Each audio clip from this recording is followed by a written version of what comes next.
நல்லவே கேட்போம் நமது சேனலில் கிருஷ்ணனும் பக்தனும் பற்றி கேட்போம். பாரத தேசத்தில் தெற்கு பகுதியில் திருமலை என்று சொல்லக்கூடியதான திருப்பதி க்ஷேத்திரம் எப்படி பிரசித்தமோ அதே போல பாரத தேசத்து வடக்கு பகுதியில் பிருந்தாவனத்தில் பாங்கே பிகாரி என்று சொல்லக்கூடியதான ஒரு பழமையான கோயில் மிகவும் பிரசித்தமானது. அந்த கோவிலுக்கு நிறைய பக்தர்கள்லாம் வருவது உண்டு. அதாவது 108 திவ்ய தேசங்களிலே ஆழ்வார்கள் பாடிய பாடஸ்தலம் என்று சொல்வது போல அங்கே இந்த பழமையான கோயில்களில் சாதுக்கள் பாடல்கள் பாடியிருப்பதால் சாதுக்கள் பாடல் பெற்ற ஸ்தலம் என்று சொல்லப்படுகிறது. அதே மாதிரி மகான்கள், சாதுக்கள், சந்துக்கள் அப்படின்னு சொல்கிறது. சந்த் சொல்லுவார். ஹரிதாஸ்ஜி, மீராபாய், துளசிதாஸ், சைதன்ய மகாபிரபு, ராமகிருஷ்ண பரமஹம்சர், இப்படி பல பேர் பாடியிருக்கா. இந்த பிருந்தாவனத்தில் வேணுகோபாலன் சன்னதி, பாங்கே பிகாரி சன்னதியில் வேணுகோபாலன் அப்படிங்கிறதான பகவான் சேவை சாதிக்கிறார். அங்கே பல பக்தர்கள் வந்து அந்த பகவானை சேவித்து அனுக்கிரகத்தை பெற்றுண்டு போகிறார். அந்த பாங்கே பிகாரியை பற்றி ஆண்டாள் பாடிய திருப்பாவை அந்த பிரபந்தத்தில் 8வது பாசுரத்தில் மல்லரை மாட்டிய தேவாதி தேவனை அப்படிங்கிற அந்த ஒரு வாக்கியமானது அந்த கோவிலை பற்றி குறிப்பிடுகிறது. இது எல்லாரும் அனுபவித்து சொல்கிறா. அதாவது பிருந்தாவனம், கோபிகைகள், வரஜபூமி, அங்கே இருக்கக்கூடியதான பிரஜைகள், இவா எல்லாரும் என்ன பண்ணுறா அப்படின்னு கேட்டால், அக்ரூரர் வந்து ஒரு தடவை தேவாதி தேவனான கிருஷ்ணனை நந்தகோகுலத்திலேருந்து மதுரைக்கு வருமாறு அழிச்சின்னு போகிறதுக்கு வந்திருக்கார். அப்படி வந்த உடனே இந்த கோபிகைகள், பிரஜபூமி மக்கள், பிருந்தாவனத்தில் இருக்கக்கூடியவா எல்லாருமே வழிமறைச்சு கிருஷ்ணனை இங்கே தான் உடனே அழிச்சின்னு போகக்கூடாது அப்படின்னு அவெல்லாம் வழிமறைக்கிறார். பக்தியினால் கண்ணனை அப்படியே கட்டி போட்டுடுறா, போகக்கூடாது அப்படின்னு. பகவான் வந்து பக்தவத்சலன் அப்படிங்கிறதுனால சௌலபியமும் அவனுக்கு இருக்குது அப்படிங்கிறதுனாலையும் நான் என்னுடைய பக்தர்களை விட்டு நான் வரமாட்டேன் அப்படின்னு சொல்லிடுறான். அதாவது ராமாயண காலத்தில் ராமபிரான காட்டுக்கு போகணும்னு சொல்லும்போது அது புறப்படும் பொழுது வனவாசத்துக்கு, அப்போ பிரஜைகள் எல்லாரும், அயோத்தி வாழ் மக்கள் பிரஜைகள் எல்லாரும் தடுத்தா போகக்கூடாது அப்படின்னு. ஆனால் ராமபிரான் என்ன பண்ணார், வனவாசம் போயிட்டு வெறும் பாதுகையை மாத்திரம் தரிச்சுன்னு வரார். அந்த பாதுகையும் திருப்பி கொடுத்துட்றார். பரதனிடத்தில் கொடுத்து ஒரு பட்டாபிஷேகம், பாதுகா பட்டாபிஷேகம் பண்ணி அந்த மாதிரி நீங்கள்லாம் இருக்கும்படியாக அந்த மக்களையும் எல்லோரையும் கொஞ்சம் ஆசுவாசப்படுத்தினார். நான் வனவாசம் முடிச்சுன்னு வந்துடுறேன், நீங்கள்லாம் ஒன்றும் கவலைப்பட வேண்டாம், நான் வந்துடுவேன் அப்படின்னு சொல்லிட்டு போகிறார். இங்கே கிருஷ்ணன் என்ன பண்ணினான் அப்படின்னு கேட்டால், இந்த பக்தர்கள் எல்லாரும் போகக்கூடாதுன்னு தடுத்து நிறுத்தின உடனே நான் போகலை, இங்கே தான் இருப்பேன் அப்படின்னு சொல்லிட்டு தன்னுடைய மாயையினால் ஒரு கிருஷ்ணனை உண்டாக்கி நான் இங்கே தான் இருக்கேன்னு அந்த கிருஷ்ணனை இங்கே விட்டுட்டு அவளுக்கு தெரியாமல் அக்ரூரர் கூட கிளம்பி போயிடுறான் மதுரைக்கு. கிருஷ்ணன் இவன் மாயக்கண்ணன் அப்படிங்கிறதுனால அவளை ஏமாத்துடுறான். அவள் எல்லாரும் என்ன பண்ணிட்டு இருக்கா அப்படின்னு கேட்டால், இதுதான் நம்ம கிருஷ்ணன் அப்படின்னு நினச்சின்னு அந்த கிருஷ்ணனோட விளையாடிட்டு இது பண்ணிட்டு அப்படியே இருக்கா.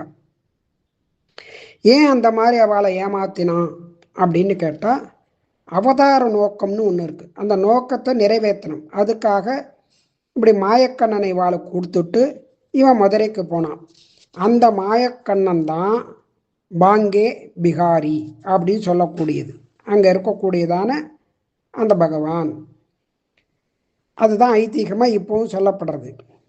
இந்த வருஷபூமி மக்கள்லாம் இவன் தான் கிருஷ்ணன் இங்கே தான் இருக்கான்னு இன்றைக்கும் கிருஷ்ணன் எங்கேயும் போகலை அப்படின்னு அவெல்லாம் இன்றைக்கும் பக்தியோடு அந்த கிருஷ்ணனை தான் நினச்சிட்டு இது பண்ணிட்டு இருக்கா. துவாரகாலையும் அப்படி தான் நினச்சிட்டு இருக்கா எல்லா பிரஜைகளும். அப்போ மகாபாரத யுத்தம் நடந்திருக்கு, அங்கே கிருஷ்ணன் இருந்திருக்கான், கீதோபதேசம் பண்ணியிருக்கான். அப்படின்னா அந்த கிருஷ்ணன் வேற, இந்த கிருஷ்ணன் தான் உண்மையான கிருஷ்ணன். இந்த பிருந்தாவனத்தில் இருக்கக்கூடியவன் தான், இங்கே தான் இருக்கக்கூடியவன், இந்த பாங்கே பிகாரியில் இருக்கக்கூடியவன் அப்படின்னு எல்லாரும் இன்னைக்கும் நம்பிண்டு அப்படியே சேவிச்சுட்டு இருக்கா. அதனால் பிருந்தாவனத்துக்கு பிரேம பூமி அப்படின்னு ஒரு பேர் உண்டு. இது துவாபர யுகத்தில் நடந்ததான கதை இது. அதுக்கு பிற்பாடு ஸ்ரீ ஹரிதாஸ்ஜி அப்படின்னு ஒரு மகாராஜ் அவர் வந்தார். அவருக்கு நிதிவனத்தில் கிருஷ்ணன் பிரத்யட்சமானான். அவர் தான் இந்த கோவிலை ஸ்தாபனம் பண்ணார். பாங்கே பிகாரிங்கிறதான இந்த கோவிலை ஸ்தாபனம் பண்ணினவர் அவர் தான். அந்த ஹரிதாஸ்ஜிக்கு பகவான் ராதையோட பிரத்யட்சமாகி அனுகிரகம் பண்ணினான். அந்த ஹரிதாஸ்ஜி யார் அப்படின்னு கேட்டால், துவாபர யுகத்தில் கண்ணன் ராதையோட அந்த ராசக்கிரீடையை பண்ணினான். அந்த ராதைக்கு 8 பேர் தோழிகள். அந்த 8 கோபிகைகளோட இவன் ராசக்கிரீடை பண்ணினான். அந்த தோழியில் ஒருத்தி லலிதா சகி அப்படின்னு ஒருத்தி, லலிதான்னு ஒருத்தி அவ தோழி.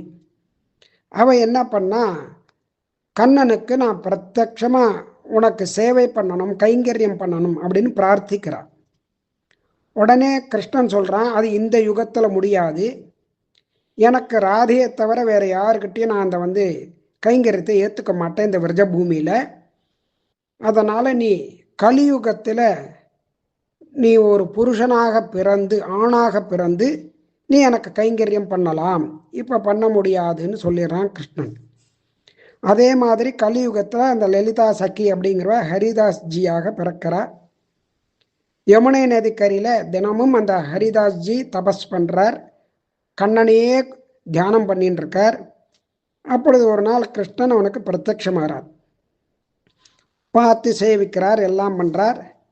அப்போ தான் அந்த ஹரிதாஸ்ஜி யமுனை நதிக்கரையில் ஒரு கோயிலை கட்டுறார். கோயிலை கட்டி பாங்கே பிகாரி அப்படின்னு சொல்லக்கூடியதான வேணுகோபாலன், அந்த வேணுகோபாலன் பிரதிஷ்டை பண்ணி அவருக்கு ஆராதனை பண்ணிட்டு இருக்கார் நித்தியபடி.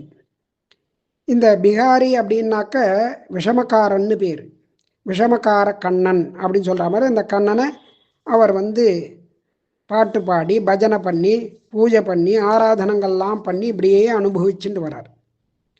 இப்படி பகவானை அனுபவிச்சுட்டே வரார், எந்த தடையும் இல்லாமல்.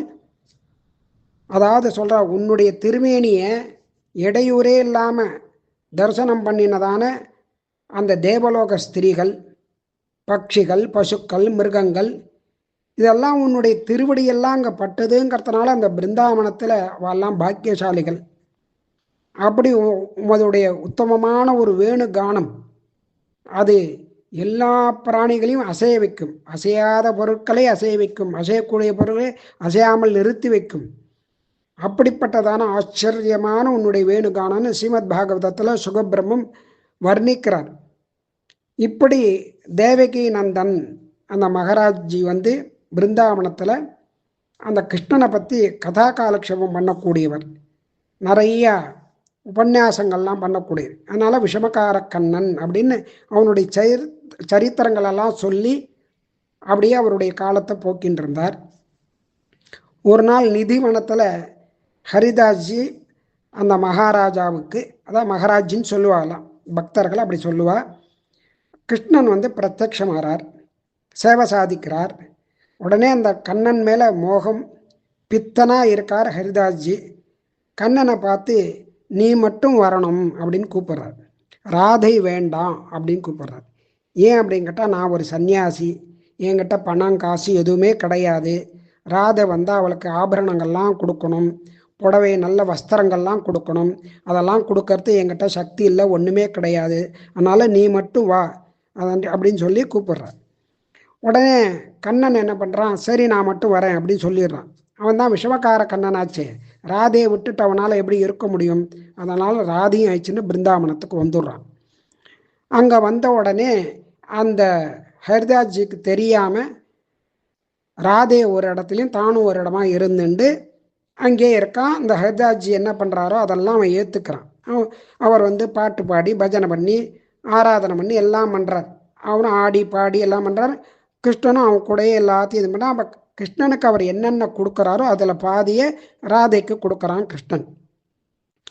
ஹரிதாஸ்ஜி இந்த கைங்கரியத்தெல்லாம் பண்ணிட்டு கிளம்பி போகும்போது இவனும் பின்னாலேயே போயிடுவான். இந்த மாதிரி பக்தர்கள் யார் வந்தாலும் அவன் பின்னாலே போயிடுவான் கிருஷ்ணன். அது ஒரு வழக்கம் அவனுக்கு. மற்றவை நாளை கேட்போம்.